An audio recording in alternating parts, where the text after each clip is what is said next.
Olá, conforme prometido, eu vim aqui falar um pouco sobre o livro que você gostaria que seus pais tivessem lido. Eu vou tentar ser breve. É um livro muito bom, um livro que abriu muito os meus olhos para algumas coisas. E o mais interessante é que eu pensei, durante a leitura, muitas vezes, que eu gostaria, sim, que meus pais tivessem lido um livro como esse quando eu era um bebê. Talvez isso fizesse muita diferença em como aconteceram algumas situações. E eu vou trazer aqui um pouco dos meus sentimentos, né? O que eu mais gostei do livro. E com certeza eu não vou conseguir abordar tudo, vai ser um resumo mesmo.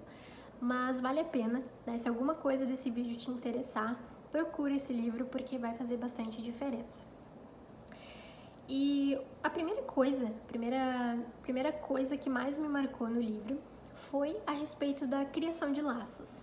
Né? A autora, Philippa Perry, ela fala que criar filhos não é só um projeto, uma coisa que a gente faz porque a sociedade, né, fica nos perguntando, né, quando que a gente vai ter filhos, porque depois do casamento tem que ter filhos, enfim, não é só um projeto de vida, uma coisa que a gente faz porque tem que fazer. É um relacionamento que a gente cria, que a gente nutre para uma vida inteira. Então a gente precisa pensar sobre isso, né? Criar filhos é criar um relacionamento que dure a vida inteira. E fazer isso de forma empática é a melhor opção, porque é mais fácil, né? Nutrir um relacionamento empático, com carinho, com apego, com bondade, do que um relacionamento onde as pessoas não se tratam bem.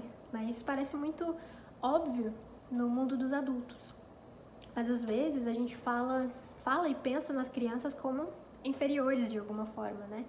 E na verdade elas não são. Elas são pessoas em desenvolvimento, então a maneira como a gente lida com elas é ainda mais importante do que a maneira como a gente lida com adultos, porque elas estão em desenvolvimento, então cada palavra e cada ação que é feita com uma criança afeta muito o desenvolvimento delas. Que a gente possa estar atento a isso na nossa interação com as crianças, né? Principalmente em relação de pai e filho, mães e filhos também. E a autora traz aqui que muitas vezes o relacionamento com os filhos pode nos lembrar de experiências que a gente teve quando crianças, experiências traumáticas, talvez experiências negativas ou experiências positivas, né? Por exemplo, às vezes a gente pode não entender muito bem por que a gente sente raiva de uma criança quando ela está chorando. Mas se a gente for parar para lembrar da nossa infância, talvez a gente encontre lá momentos em que a gente estava chorando e ninguém nos acolheu, né? Em que as pessoas falaram que era pra gente parar de chorar, que aquilo era uma bobagem. Então, quando a gente vê uma criança chorando, quando a gente vê os nossos filhos chorando, a gente pode pensar e ficar com raiva, né? Pensar, se eu não fui acolhida, tu também não vai ser. E não é um sentimento que a criança mereça, né? Que venha dos seus pais. É um sentimento que os pais têm por causa dos traumas que têm da infância. Mas a criança não tem culpa disso. E a criança não merece ser tratada mal só porque os pais foram tratados mal lá na infância deles. Então, refletir sobre como foi a tua criação, como foi a tua infância. Tu foi acolhido? Tu foi bem tratado? Tu tinha as tuas necessidades emocionais atendidas? Tinha atenção quando precisava de atenção? Então, refletir sobre essa criação é muito importante para poder ver, né? O que eu quero manter da minha criação e o que eu quero mudar. O que pra mim foi importante que tivesse sido feito assim e o que pra mim não faz sentido. Não faz sentido continuar aplicando isso com os meus filhos. Então, ter essa consciência é muito importante. Né? Nós temos que ser gratos por nossos pais, mas a gente sabe que os pais erram. E a gente tá aqui também para melhorar, não perpetuar comportamentos ruins. Né? Isso só prejudicaria a nossa família a longo prazo. Aí o segundo tópico que eu achei muito interessante é a respeito da estrutura familiar. A autora fala que a estrutura familiar não é tão importante quanto os relacionamentos familiares. Então a gente sabe que aquele ideal de família seria um pai e uma mãe com seus filhos. Mas muitas famílias não têm esse ideal. Né? Existe o divórcio, existe a morte, né? E as famílias acabam tendo outra composição. Então, o mais importante disso é que os relacionamentos sejam positivos, né? Ela fala que a família não pode ser um campo de batalha. E muitas vezes, quando a gente tem pais separados, a gente vê esse campo de batalha acontecendo. Ou mesmo morando na mesma casa, né? Então, pais discutindo na frente dos filhos, pais falando mal um do outro. Isso acaba minando os sentimentos da criança por ela mesma, sabe? Ela começa a ficar insegura, porque ela ama muito os pais, né? Os dois. E se um tá falando mal do outro, se um tá brigando com o outro, ela acaba se sentindo afetada, né? Ela pensa, eu sou parte dos dois. Se tá falando mal de um ou de outro, tá falando mal de mim também, sabe? Isso dói muito. E a criança ela não tem maturidade para lidar com esse tipo de sentimento. Então é algo que os pais precisam ter muita atenção. Mesmo que o pai ou a mãe tenha abandonado a criança e nunca mais aparecido, que não queira mais saber dela, né? A criança não tem estrutura para ouvir falar mal daquele pai ou daquela mãe. Ela precisa ser confortada, ela precisa acreditar que de alguma forma seus pais são bons, porque assim ela é boa também. Então tem que ter nós temos que ter, né, muito cuidado com os nossos relacionamentos, né? Relacionamentos saudáveis dentro de casa fazem com que as crianças se sintam felizes e saudáveis. Isso, todos os envolvidos na família, né? Todos os pais, os avós, enfim, quem quer que lide com essa criança diretamente precisa entender isso, que é muito importante ter um relacionamento saudável para que a criança se desenvolva de forma saudável, né? E uma das coisas que eu achei bem interessante, ela traz uma pesquisa, uma simples pesquisa que foi feita com 130 casais. E eles observaram os casais por um tempo e depois de alguns anos eles retomaram contato com esses casais. E aí eles chegaram a uma conclusão, né, de que aqueles casais que continuaram juntos depois de alguns anos, eles faziam coisas simples como se interessar e responder a pequenos pedidos, né, do dia a dia. Então, pedidos de atenção ou pedidos de favores, né, que um cônjuge fazia para o outro eram atendidos. E essas pequenas coisas no dia a dia fizeram com que eles ficassem juntos, né? Então, os relacionamentos são feitos de coisas pequenas, né? O que essa pesquisa mostrou é isso, né? Que relacionamentos de sucesso são feitos com interesse genuíno um do outro e atenção às necessidades um do outro, né? Então, se alguém pede uma coisa, a gente se esforça para atender. Se alguém quer atenção, a gente se esforça para conceder essa atenção. E qualquer relacionamento funciona muito bem se todas as pessoas estiverem engajadas em fazer acontecer assim, né? Dar atenção, atender a pedidos, né? Coisas pequenas do dia a dia. Depois, tem uma parte sobre sentimentos, também é super relevante para a gente pensar na nossa própria infância, né? E mesmo nas nossas relações hoje. Como eu já disse, as relações com as crianças são ainda mais delicadas do que as relações que a gente tem como adultos. Então, invalidar o sentimento de uma criança é algo muito sério, né? Se a gente fala para uma criança que o que ela está sentindo é uma bobagem, isso pode levar ela a parar de compartilhar os sentimentos dela conosco. Isso é muito sério. Por quê? Porque pode ser que seja uma bobagem ela ter que devolver o carrinho do amiguinho, ou pode ser uma bobagem que ela não pode comer doce, né? Porque os pais estão dizendo que não pode. Mas talvez, se ela sofrer uma agressão, se ela sofrer algum tipo de abuso, ela não vai falar. Porque tantas coisas foram bobagens, né? E a criança não sabe discernir o que é bobagem para um adulto e o que é coisa séria para um adulto, né? Para ela tudo é importante. Então, se a gente começa a podar a criança falando isso é bobagem, fica quieta, para de chorar, ela não vai compartilhar as coisas sérias com os pais. Isso é muito perigoso, até mesmo para a segurança dessa criança, né? Então, validar sentimentos, parar de sentar com a criança e falar, olha, eu entendo o que tu tá sentindo. Até mesmo nomear os sentimentos das crianças, né? Porque elas não sabem o que elas estão sentindo. A gente precisa ensinar elas. Dizer para elas, olha, tu tá triste porque tu teve que devolver o carrinho do amiguinho. Tudo bem, faz parte, eu também ficaria triste. Mas o carrinho não é teu. então precisa devolver para ele. Então são coisas pequenas que a gente pode fazer para ajudar a criança, né? Validar os sentimentos dela, falar, eu entendo que tu tá sentindo raiva, eu entendo que tu tá triste, mas é assim que funciona. Então, isso não é ser permissivo, né? Não é dizer para a criança que ela pode fazer o que ela quiser, mas acolher os sentimentos dela e ajudar ela a entender o porquê das coisas, né? Muitas vezes os pais, eles têm a mania de falar porque eu disse e tá dito, né? Eu sou o adulto aqui, eu que sei. Mas é muito mais difícil para a criança obedecer uma ordem ou agir da maneira que o adulto quer, simplesmente porque o adulto está falando que é assim e pronto, né? Se a gente explica os motivos, mais provavelmente elas vão querer seguir aquilo que a gente está explicando. Então, como eu disse, né? E como a autora fala muitas vezes durante o livro, é um relacionamento que a gente está criando. Não é uma relação de subordinação. Não é onde os pais são os chefes e os filhos são os subordinados que tem que fazer tudo que o pai manda, né? O que a mãe manda. É uma relação. Então precisa ser explicado, precisa ser acolhido. E aí tem um trecho que eu queria ler do livro que fala assim: se você levar os sentimentos dos seus filhos a sério e os reconfortar quando eles precisarem, aos poucos eles vão aprender a internalizar essa forma de se reconfortar e, com o tempo, vão se tornar capazes de fazer isso por si mesmos. Se eles não forem ensinados, vão acabar tendo dificuldades de fazer isso sozinhos no futuro.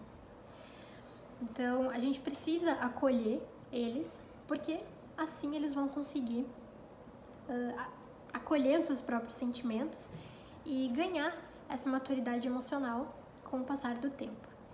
Isso é bem interessante porque também tem a ver com o sono, né? E ela fala sobre isso, né? Quando a gente ajuda a criança, né, o bebê no caso, a entender que o sono é um momento de apego, de acolhimento e de conforto, ele é um processo natural que ele vai se afastando e vai começando a dormir sozinho. Já quando a gente deixa o bebê chorando e quer que ele aprenda a dormir assim, né, simplesmente fecha a porta do quarto e deixa o bebê chorando, ele sente, né, um trauma muito grande, uma experiência de abandono quando ele vai ser colocado para dormir. E assim, é muito difícil que ele comece a entender o sono como uma coisa positiva. E isso ela fala, né? Então, quando a gente deixa de atender as necessidades dos nossos filhos, eles vão ter maior dificuldade de ter essa compreensão e de se autorregularem sozinhos, né? E depois ela fala então sobre a gestação, e uma coisa que eu achei muito legal é que ela fala que durante a gestação a gente tem que se concentrar no que pode dar certo. A gente tem que ter uma expectativa positiva, né? Uma esperança de que as coisas vão dar certo. Então ela fala sobre fazer um plano de parto, planejar um parto da maneira como a gente quer, uma maneira positiva. E claro, ser flexível e saber que algumas coisas podem não acontecerem exatamente como a gente planejou. Mas ela fala isso, né? Que no fim das contas, se tudo der errado, ter pensado que iria dar errado não ajudou em nada, né? Só atrapalhou. E isso é muito verdade, né? Eu sempre falo bastante sobre isso, né? Sobre a gente pensar num parto positivo, a gente planejar aquele parto da melhor maneira possível, mas ter aquela consciência de que pode ser que saia alguma coisa do meu controle e tá tudo bem, né? Eu vou ter que aceitar se acontecer isso. Mas ela fala também que essa esperança que a gente adquire durante a gestação em relação ao parto vai ser muito necessária para os nossos filhos também, porque a gente precisa ter esperança neles, de uma maneira geral. Eles precisam saber que a gente tem boas expectativas neles, né? A gente não espera que os nossos filhos sejam pessoas ruins. A gente espera sempre que eles sejam pessoas boas. E essa expectativa e essa esperança faz muito bem para eles, né? Imagina se a gente cria uma pessoa e tem um relacionamento com uma pessoa achando que ela vai ser a pior pessoa possível, né? Isso não faz bem para ninguém. Então, nesse sentido, criar essa esperança desde a gestação pode ser muito útil também, né, durante a vida desse bebê, dessa criança.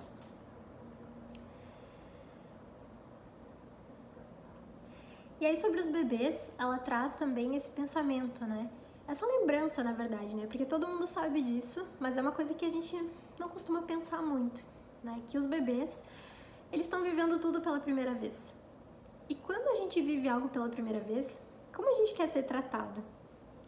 Geralmente com acolhimento, conforto, eu coloquei algumas palavras aqui, compreensão, apoio, validação, né? Sei lá, quando a gente está aprendendo a jogar uma coisa diferente, uma coisa nova que a gente nunca jogou antes.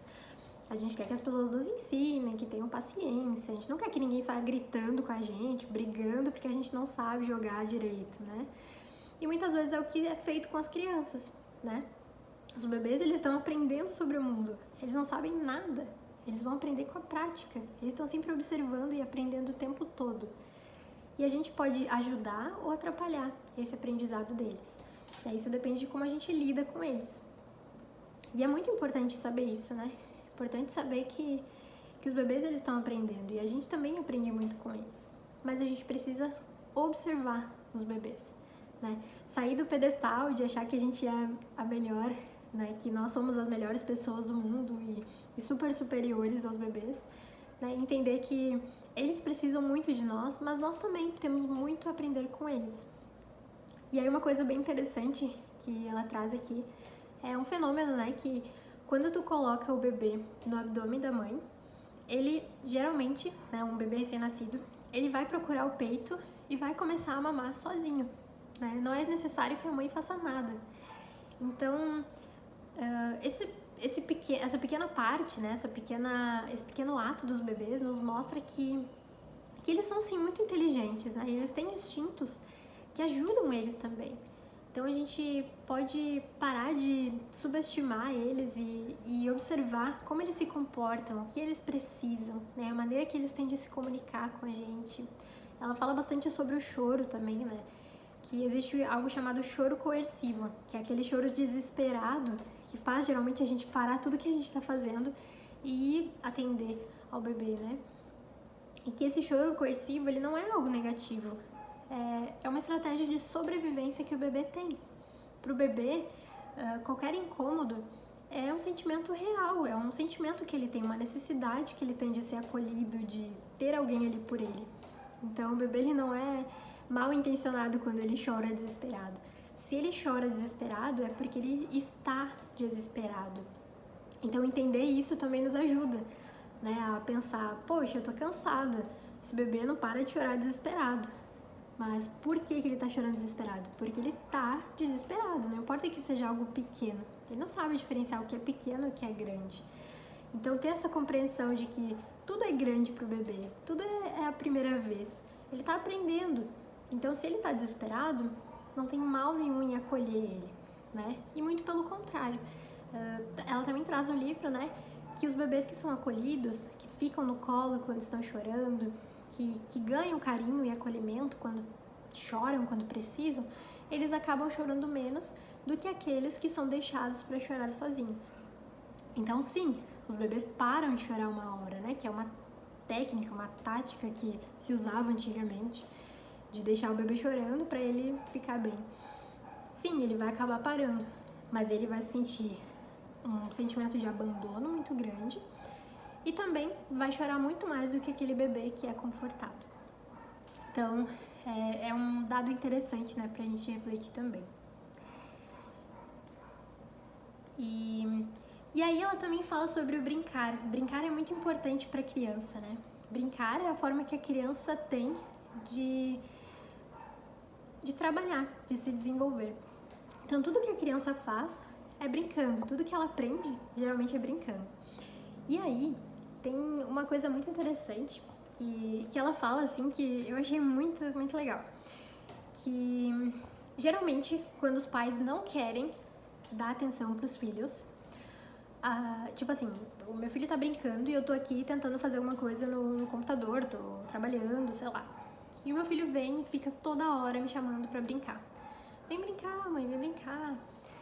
E eu fico dizendo não, e aí daqui a pouco ele vem de novo, e aquilo começa a estressar, né? Porque eu tô tentando fazer algo aqui importante, e a criança não sabe que é importante, e fica pedindo atenção, né?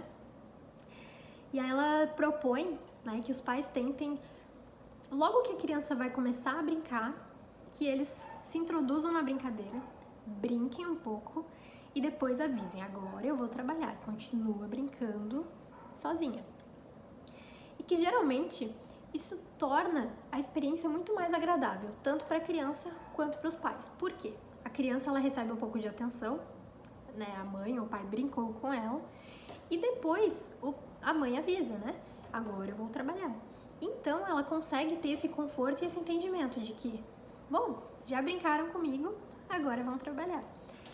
E para a mãe, né, para o pai, é muito melhor também saber que a criança não vai ficar incomodando enquanto eles estão trabalhando, fazendo outras coisas.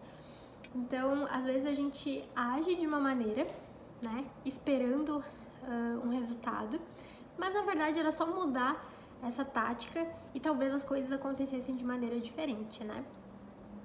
Então, é algo muito útil pensar nisso. Eu achei muito fantástico, porque realmente, né, as pessoas precisam de atenção, as crianças precisam de atenção. Então, por que não dar atenção para elas e depois fazer o que precisa ser feito, né? Sabendo que se elas não tiverem atenção, elas vão ficar pedindo e vão ficar incomodando, né, o adulto. Então, eu achei muito fantástica essa tática que ela deu, né?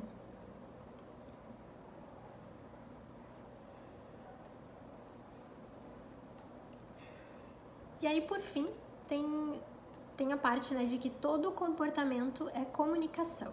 Tudo que uma criança, né, mostra por meio do seu comportamento é uma comunicação para os pais.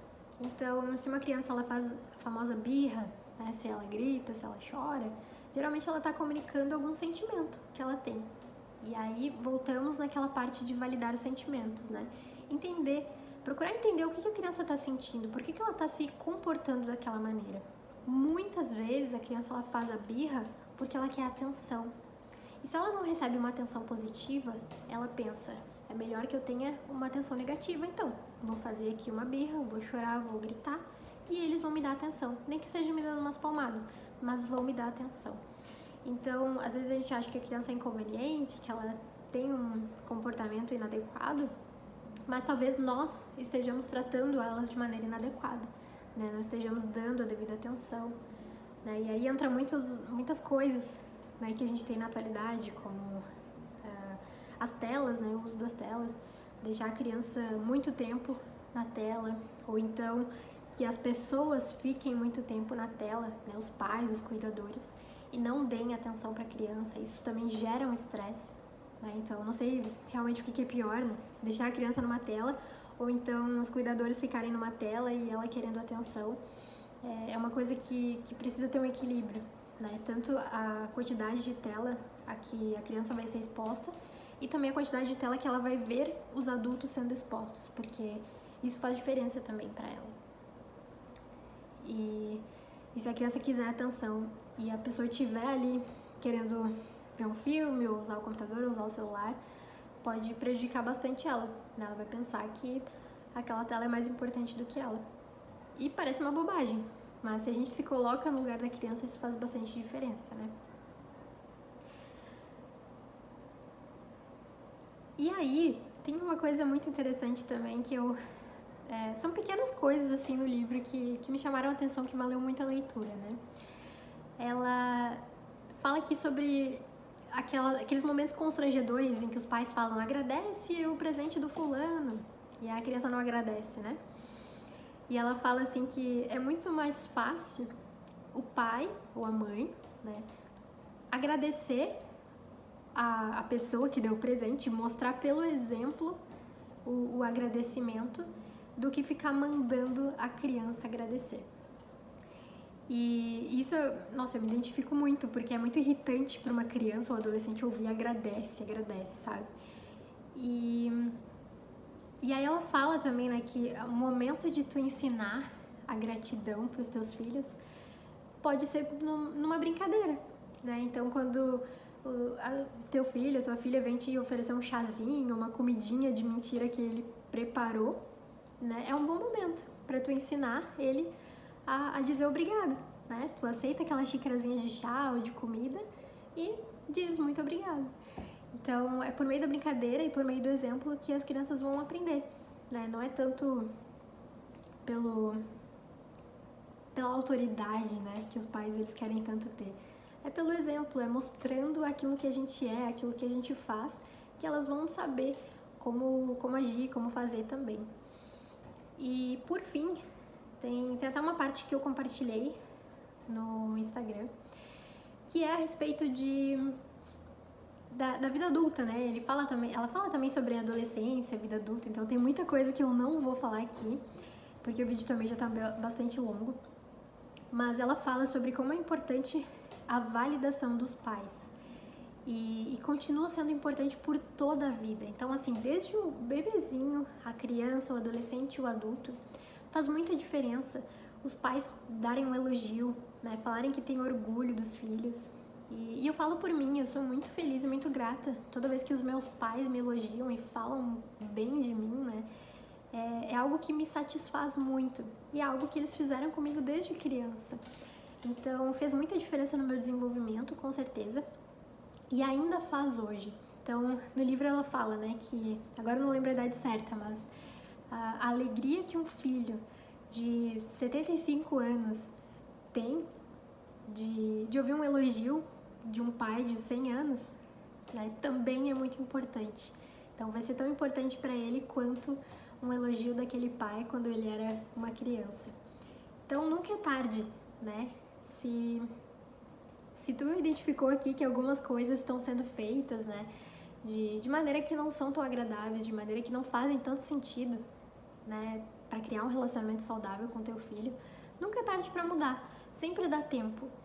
E embora a gente saiba que a criança é muito mais sensível, ela está em desenvolvimento, então tudo que a gente faz é muito importante para o desenvolvimento da criança, nunca é tarde, né? Até mesmo um pai adulto pode tentar reverter, né, em algum grau, essa falta de elogio ou falta de incentivo dado aos filhos.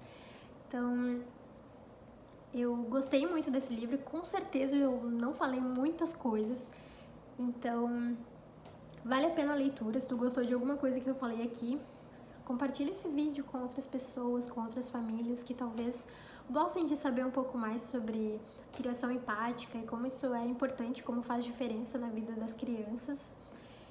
E é isso. Então, se tiver alguma dúvida também sobre o que eu falei aqui, né, se alguma coisa não ficou muito clara, pode mandar perguntas aqui nos comentários.